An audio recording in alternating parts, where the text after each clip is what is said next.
Happy Friday, everyone. Welcome to the Real Estate Lab podcast, where we talk about things that are going on in Austin.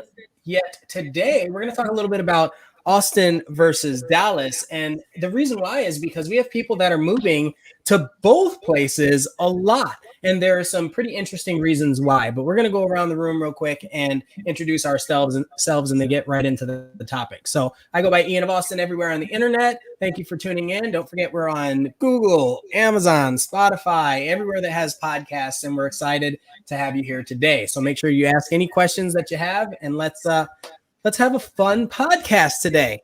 Hey, yeah. Let's do it. I am Liberty Walker, and I today am in the field at Edie Riley's Pub in Mueller, and one of my favorite spots in Austin. So I'm Team Austin all the way. Love it. What's up, everybody? JJ Tolentino with the Next Level Property Group at KW, an Austin agent, and ready to talk about the two different cities because a lot of people actually move within state. I know people think that everyone's coming from this west side of the country, but there's a lot of interstate stuff going on. So with that said, let's introduce Rebecca Valera from Dallas. That's right.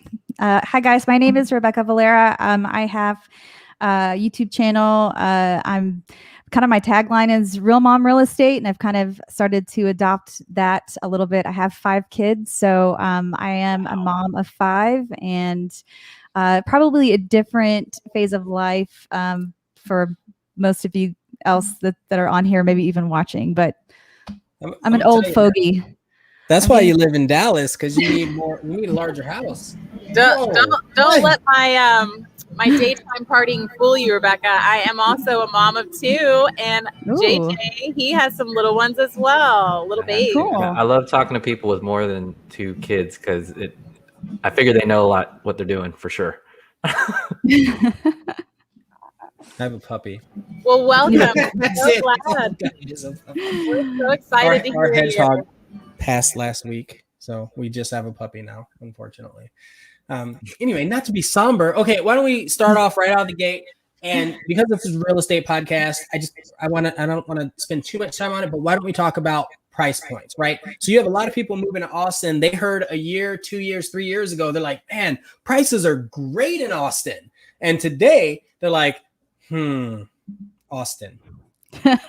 Right? So our median, let's say residential, 2,500 square feet. No, let's say 2,000 square feet, 3-bedroom, 2-bath in Austin proper, or in Austin proper and the suburbs around it. You're looking at like 500,000, 450, 500,000 for that size home.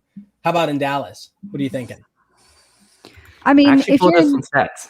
Oh, go ahead. You gonna go, JJ? Go, JJ. Realtor.com. I'm gonna rep Dallas. We're over here on this side. Realtor.com data shows that May 2021, the median list price of homes in Dallas, Texas was $462,500, still trending up a 20% year over year.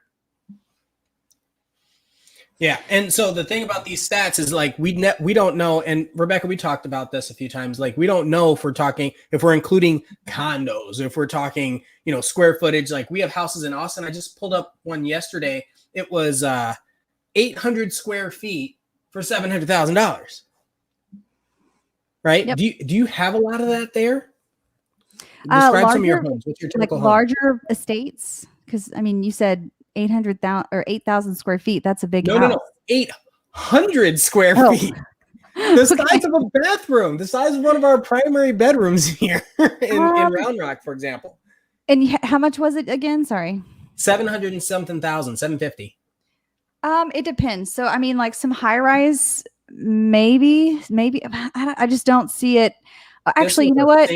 Family house. Oh, I have something. I can't hold it back. I've got to ask. Okay. So in Austin, we have Tarrytown, Westlake. We have a lot of activity downtown. We have 6th Street. We have we have high rises down there.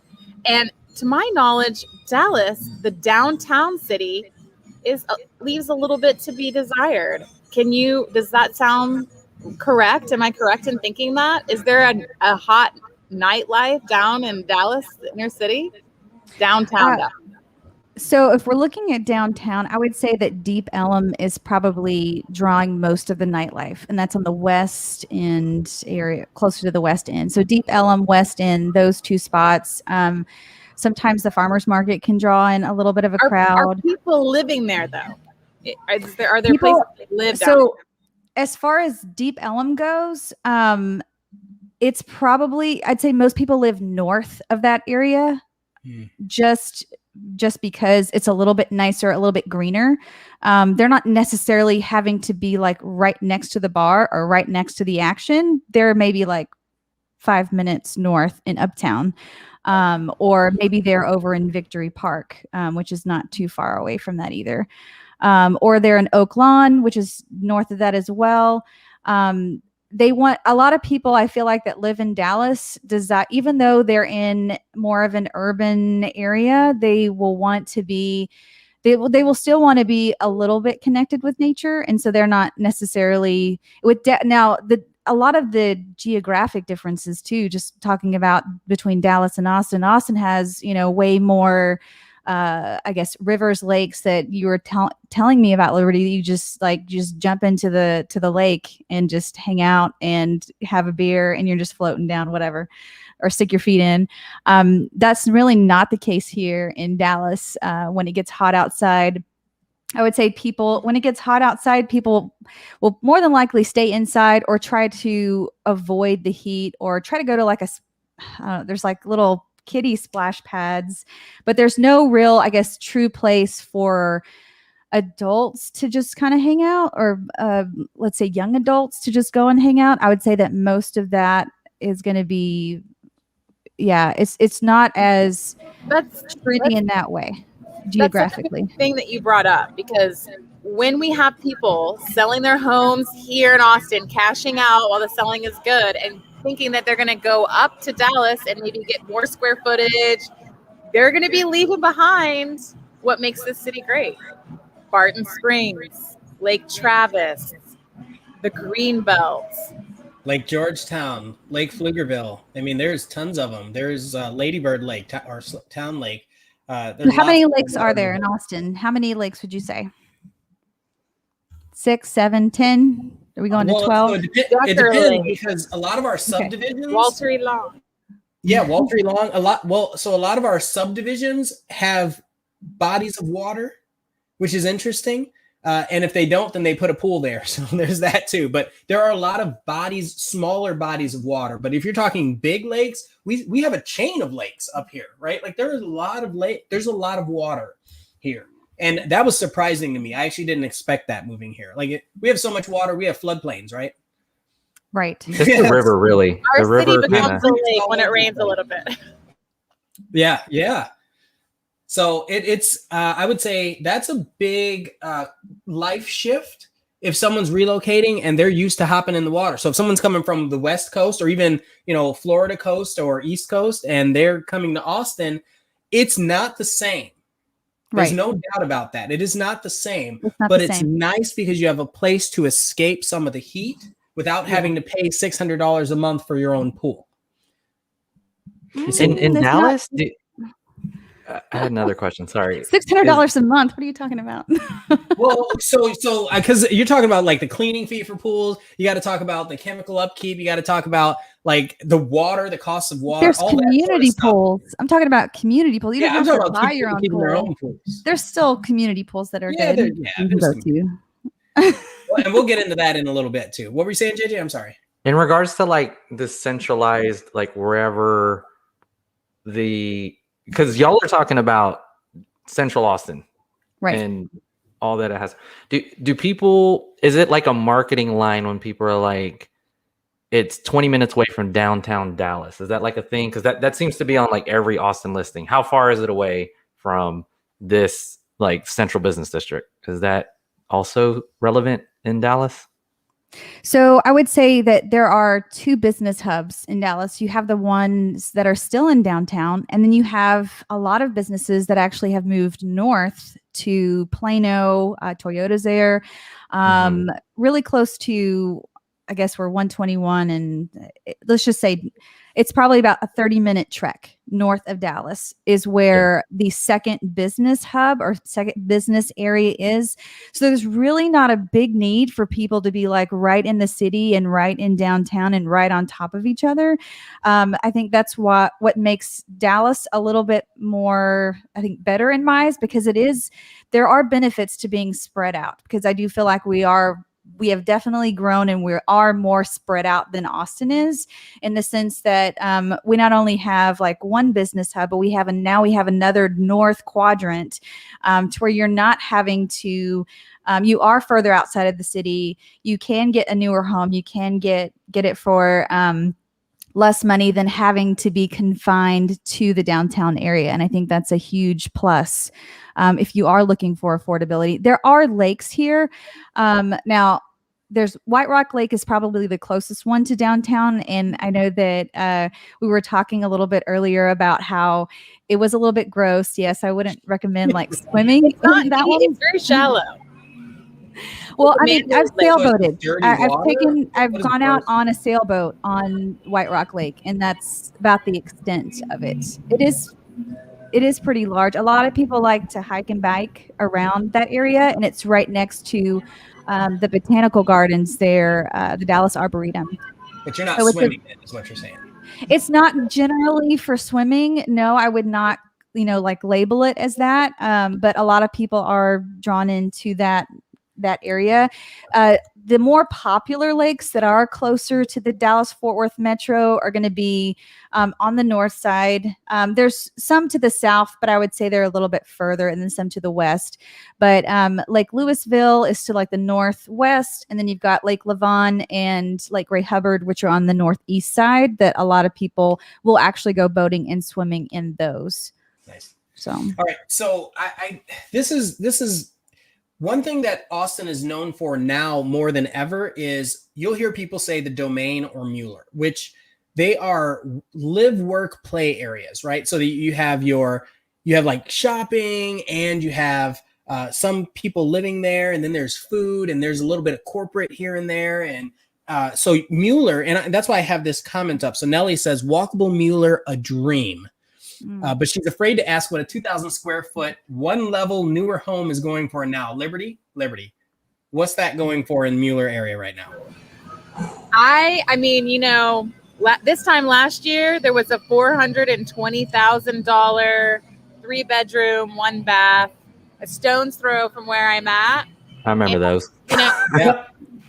Since then, I can tell you it's risen. Now, if you give me a minute, I'll pull it up and tell you the exact number. I'd say like $1 million. If it's brand new, well, if it level, had 2 bathrooms, I would say closer to $1 million. 2,000 square feet. That's huge. That is huge. Come on, $1 million. New construction. And this is like that's the thing. That's like the epitome of what people want here, right? Like that's what Austin is building out. There are currently, I would say, 15. And somebody check my math here. There are like 15 of these Mueller type projects growing in Austin right now. It's crazy. And when I say Austin, I'm talking about the greater metro. We've got one in Round Rock, Hutto, friggin' 2 in Liberty Hill, 1 in Georgetown. Like they're everywhere that are growing like this, like that Mueller area. So does Dallas have anything like that where it's, everybody kind of hangs out, they can walk around, get their shopping done, and not these master plan communities, with all that? Well, so there's a difference. I will say that Dallas has less walkability for sure. I mean, we are very low on the walkability scale. Even if you are in downtown, even though we have trains, even though we have buses that can take you here and there, the walkability is definitely lacking because we are so spread out. So keep that in mind. If you're considering Dallas, like, you're going to need a car. Like, even if you're even if you're in downtown, you're probably going to need a car. It's very unlikely for you to find, your job located right where your work's located, and you can walk 5 minutes down the street and then there's shops and a grocery store. Like that's very unrealistic for Dallas. I will say though that there are pockets of something similar. So now like closer to North Dallas, they are trying, like Windsor. So Windsor Tower really comes to mind when I think about walkability. And these places aren't cheap. So we have, like, you can live above, and these are, I believe I have to go and double check. I think you can purchase them. So it's a purchased condo type situation to where you can purchase something that's above where the businesses are located, and then all the shopping is down underneath. And you are in Plano, so you're not too far away from the business area or the business hub over there. So that would probably be the most similar to what you're trying to get to. Now, I will say, I want to think, I have to go back. I'm going to look it up while you guys are talking about the next thing. I'm going to look it up. Windsor Tower is in Plano, and I do know that they have condos over there like that if someone's looking for that, but they are very expensive, like really expensive.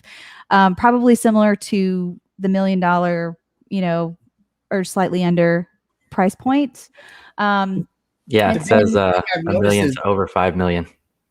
Oh. Yeah. You looking at Windsor Tower? Living. The landscape of Dallas has a lot less room to build interior, right? It's so big and so built up already. Where Austin, we're not very big. We have a lot of green space. A lot of green space where we can still build. In fact, I just, like, as we were logging on, I got a new build under contract today. So, like, they're still building out and out and out. And so these live, work, play areas are coming around here, where in Dallas, they'd have to tear a bunch of stuff down in order to put it there, I feel like. I mean, there could be some similar things closer to Oak Lawn and Uptown. But I would say that the biggest lacker there is going to be grocery stores. A lot of people complain that if you live in Uptown, there's just not enough grocery stores to walk to. And I would say that most people, I hate to say it, I would say that most people don't really even work in downtown anymore. A lot of them have moved out and up to better things, like you said, because Dallas is already built out. Now we're building out our suburbs, and we're kind of reshaping and remodeling them in a way, hopefully, to where they're a little bit more walkable. But I would say that with Austin, the challenge becomes like you were talking about earlier, the floodplains, and having to work around all of the nature that's pre-existing and preserving some of that nature, as well as bringing people into more of a walkable, I guess, place. Liberty, what do you think about the public transportation in Austin versus, like, we also, like John said, Dallas has a lot of tolls. How do you feel about our tolls and our public transportation here? I have two things to weigh in about that. And yes, he's right. Dallas does have a lot of tolls. But guess what, John? I'm riding that 131, 130, every 183. I mean, these are all tolls in Austin. So we are becoming a toll city, unfortunately. And I hate it because I'm a realtor. And so I see that monthly bill and I just cringe. But also, a good thing about Dallas is that they have the Mockingbird station, and their metro rail is much more efficient than what ours is right now. We have, our metro rail goes from 2nd Street all the way up to Leander. Maybe for the future, that's going to be good. But for right now, that's not very convenient. We need something going east to west, because that's where we're living right now. And we have it coming. We Austin proper voted on Prop A, I think it was, that covers, is it Prop A? Yeah, that covers a lot of the rail extension. So there's something like 34 lines coming in. And so we'll have a lot of spread, at least in Austin proper. And then there's a train in Taylor and a couple other places east. But you're right, west, there's not a train to Westlake or Bee Cave, at least that I know of, right? That's interesting. Even buses, they don't have a lot of buses. We don't have a lot of public transportation. Not good. Buses here run very slow. They do. Okay? And don't tell the city I said that, because I don't want them on my bad side. But we do want to tell the city. I'm sitting by a bus stop. Have I seen a bus drive by in the past hour and a half? No. That's so funny. Okay, so JJ, do you have anything to add to this? Yeah, I was just looking at these stats and just size wise, looking at the metro square miles. So Austin is about 4,300 square miles, and Okay. the metro Dallas area is 9,300. So Austin's like 46%, like less than half of the size of Dallas. So I just feel like when you think about that, we're talking about a lot of density. We're talking about downtown. We're this small. I just feel small compared to Dallas. So Well, Yeah. it's a little thing different. is, so you're talking about metro size in like square miles, right? Square Mhm. miles, yes. That does not account for population density, Yeah, there's that too. right? We still have a lot of green space in our 43 or 4,600 square miles. We have so much room, right? Yeah. And then bodies of water in there too. So I think those kind of skew the numbers a little bit. Wait, did we go back? Where's the airport? Where's the airport located in Austin? North, south, east, west side? Direct Southeast. east from the city. East. Okay. About 15 minutes. 15 So how about minutes? this? About 15 minutes east of the city. 15. Okay. I Yes. thought you said 50. I was like 50 It's minutes. 50 if you have when you start adding drivers from all these other states. Ah, Yeah. Okay. Well, and we have a lot of construction happening still because we have so much growth. So that, along with the changes in the pandemic, the traffic patterns in the pandemic, a lot of people were like, "Oh, I'm working remote," and now you have triple the amount of people moving here, or Yep. 3 times the amount of people here pre-pandemic, something like that. It's a lot of people. It's a lot of people, and so when everybody starts driving again, wow. So we need to fix that rather quickly. What do you think about this, JJ? Weather between the two. I hear that storms are more severe in Dallas versus Austin. Is that accurate? I just know Dallas is more north, so it's closer to Oklahoma, and then it's kind of Nobody likes Oklahoma. up No in there. offense, Oklahoma. There. Nobody's Oh, I love watching. Oklahoma. Do you? I do. It's Red River beautiful. Shootout. That's Dallas stuff too. That's Well, Dallas I mean, culture right okay, there. not talking about school wise. I'm talking about because I'm an Aggie, so I'm definitely against Austin and all. Oh yeah, there you Always. go. I have one. I just remembered. Museums. Okay. Oh, okay. Dallas has the best museums. Yeah, Wait. the When one you say the Word. best, I'm from Chicago. In When you Texas. say the best, you have to be Okay, like, we're not talking about we're talking about Texas here. Ian. okay, You gotta only leave in Texas, Chicago. the best in Texas. time. You are in Texas. I mean, Dallas, Houston have the best museums for Texas. I see. I agree with I that. remember going to the Austin Zoo, and I almost, you get those that tear duct that starts to tear up just a little bit. You're like, I cannot believe I'm here. What just happened? Because it's like this big, and all the animals are hurt in some way, and it is not an exciting place that I remember. I went to the Dallas Zoo, and it's like a party there. I'm like, God, everybody's happy and running around. It's just a Well, very there's two different zoos experience. though, Ian. I mean, so that's the other benefit of, I think, about living in Dallas versus Austin. You have 2 metro areas that you're right next to, so you have double of a lot of things. So you've got you have the Dallas Museum and the Fort Worth Museum. You have the Dallas Wind Symphony. You have the Fort Worth Wind Symphony. So I mean, you have the Dallas Summer Musicals. I'm sure there's the Fort Worth Summer Musicals. So I mean, you have double of a lot of things between the 2 cities. So it's beneficial in that way as well. You know what else you have envision, double like, of? Snow. What the? Yes, no, sorry. No. I want to get back to Dawn. Oh yeah, the weather. Any takes Snow on once Dawn? Yeah. a year. Snow once a year. I More mean, snow up sometimes north. it'll stick, sometimes Yeah. it'll won't. As long as it's not snowmageddon every 100 years. Yeah. And then as far as severe weather, yes, we do get more severe weather in the spring. I will say that you just have to be aware of what's going on in the weather. And then just tornadoes. yeah, we're a part of Tornado Alley. A lot of people are nervous about of course that. we do. But I Yeah. mean, Chicago, I mean, where you came from, you had tornadoes there too, right? I left. I didn't want to be there. I was like, You I don't want survived. I mean, earthquakes, it's not like you hurricanes, died or anything. tornadoes. The last major tornado that hit Dallas, how many fatalities do you think? Oh, see, that's a Zero. good question. Zero. How many Zero. PTSD therapeutic patients after that, right? Because if somebody's dog gets whisked away, that's a different kind of trauma. I'm just saying.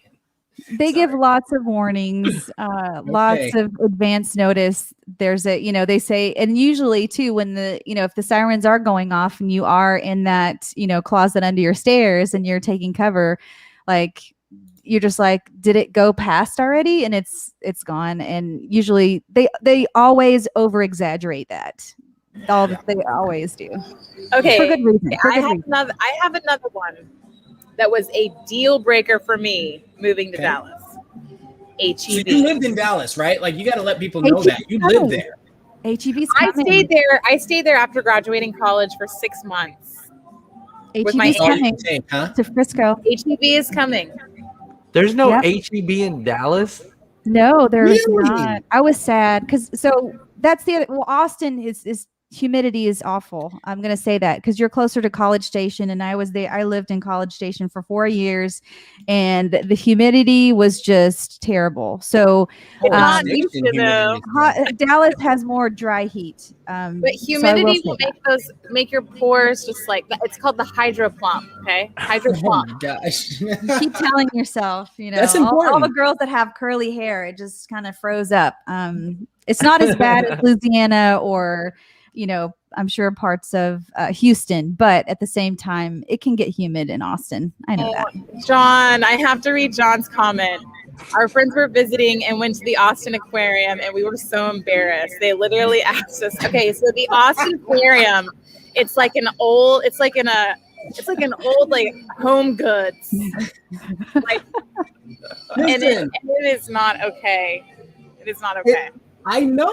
I don't know what it is. It's like they just wanted to have something to call it that. It's weird. Maybe that's it. Maybe it's us. We need to have a wellness check there. Those animals. Okay, which city's more family friendly? That's a good question. I want to talk family friendly, and I want to talk schools. Yeah. Who do you want to go first? Okay, family friendly. I would say I prefer Austin because I feel like it's easier to find like meetup groups here for moms. Like at Lake Mueller, they have a stroller strides, which is like a workout where you go with your stroller and you work out. And I feel like it's so much more accessible to break into those circles. I have so many questions. But then again, I wasn't a parent with that. Is the baby in the stroller? You use the stroller to work out. You take the baby and you use it as your kettlebell. I know what you're talking about. It's okay, Liberty. I get you. All right. There you go. Moms and Mueller. I love it. I don't know. JJ, what are you voting for? Family friendly. I mean, just talking about the size and population, like Austin's a little, it's getting kind of urban. Like it's an urban town and in that the density feel. Now, if your family's cool with all that and you want to mix them up downtown with like, that could be cool. I'm actually like one of those. But generally speaking, I'm sure the suburbs in Dallas are like a little bit more curated. And to me, Dallas is like spread out enough where there's more a specialization in like schools, this area. I think Austin's all hodgepodged up together. Which is very interesting, but I think Austin definitely has the West Side Eanes that's like award-winning top stuff, but I would venture to Dallas just because of size and numbers. I think there's more opportunity for families in Dallas, and especially affordability, because when you have a family, you do have a little bit stricter budget. So I do feel like the suburbs of Dallas are a great place to raise a family. As far as get-togethers and meetups, there's tons of Facebook groups that you can join and be a part of. And if you are religious at all, I'm sure there are many moms groups. I know that the church that I go to, we have very active moms groups that will get together. And I will say the schools too, like you were talking about, JJ, there is more opportunity because we do have quite a few school districts in general that are top rated out of the entire state. According to like niche.com and Great Schools, the schools I believe are higher rated as a district. Now, sometimes the district, that some of those stats can be misleading because you could have a great school district, but maybe the school that you are zoned to is not as great. So you just kind of have to be aware of that. I think with Austin, I think you have to be more conscientious of there are probably pockets like you were mentioning as far as schools are concerned. And then also you couldn't look at things on a district level. You'd have to look at things on a school by school basis. I think more so in Austin, if you're looking for good schools. Would you agree with that? In Dallas, do they have like the free forest school and like homeschool options and like things like that? Oh, yes. Lots of co-ops, lots of homeschool hybrids, great opportunity, great homeschooling communities that you can get connected with for sure. I think affordability for schooling. I mean, because in Austin, if you want top schools, holy moly, y'all, you got to come to the table with it. Right. If you're not paying the sales prices on the homes, then you're paying the tax rates. Right, the higher tax rates for the schools that match your idea of what these ratings are supposed to mean. Yeah, right. So and those can be really misleading. I mean, ratings. I say it all the time. Don't judge it. Don't judge a school just based off the ratings. Always do your homework. Always go in and visit the school. Always ask questions of other parents that have kids there, and you can do that through Facebook groups for different communities or areas. So absolutely. I love it. All right, we are past time, so we have to get rolling. Thank you, everybody, for watching. Thank you, everybody, for being on the show today. If you have any questions or comments for Rebecca, she's you can find her channel. I'll make sure to put that in the comments. In the comment section below. And Liberty and JJ, you're incredible. See Thank everybody. you guys. Good job, Thank you, everybody. Rebecca. See y'all later. Thanks, guys. Thanks, Happy everyone. traveling in Texas, y'all. And not to Dallas.